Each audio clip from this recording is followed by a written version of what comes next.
Why did it take so long? Partly because Allman is a lawyer. And although he's convicted of robbing people, he robbed them with pen and paper.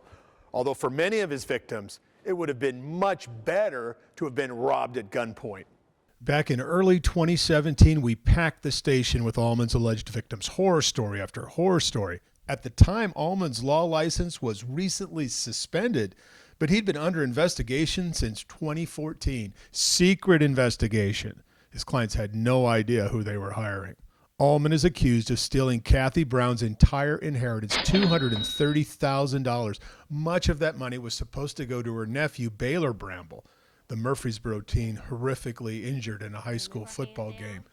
Kathy Brown created a whole group of Allman victims. That's how we all met. Fox 17 started putting the pressure on the Board of Professional Responsibility. Don't touch me.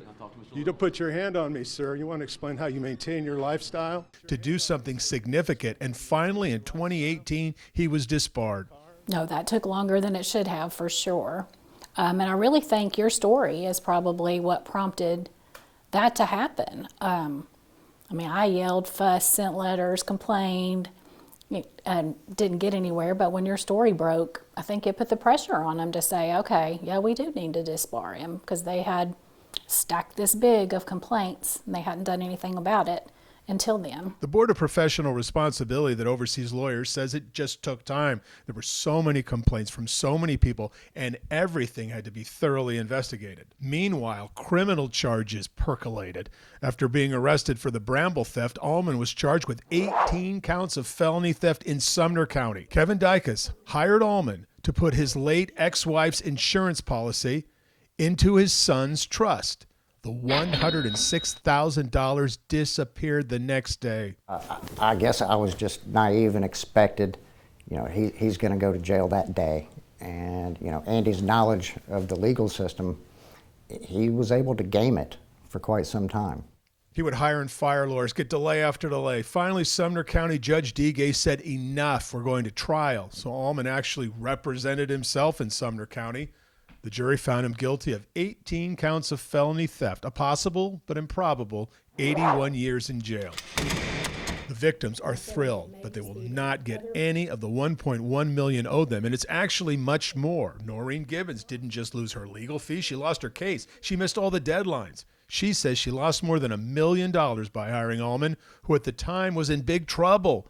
But again, it was a secret investigation. He shouldn't have even had his license to practice law when I hired him.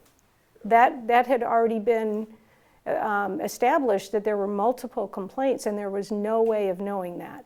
During the trial, it came out how quickly Allman converted clients' money into his money. It was just enlightening to see how fast the money would go in and how quickly it would go into Andy's trust account and then dispersed into personal finances and operating, business expenses. European vacations,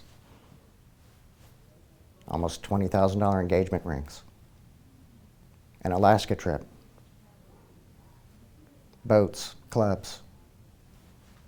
Brown still waits for justice in Davidson County and an opportunity to address Andy Allman.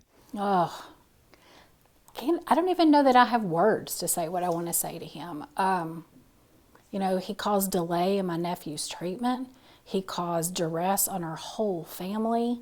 I just felt like he tore my whole life apart. I lived with such guilt for so long that I chose him as my attorney and that he betrayed me.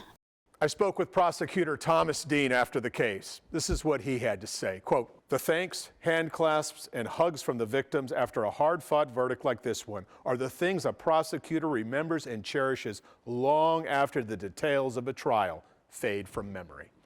I'm Dennis Ferrier, Fox 17 News, your Code Red station.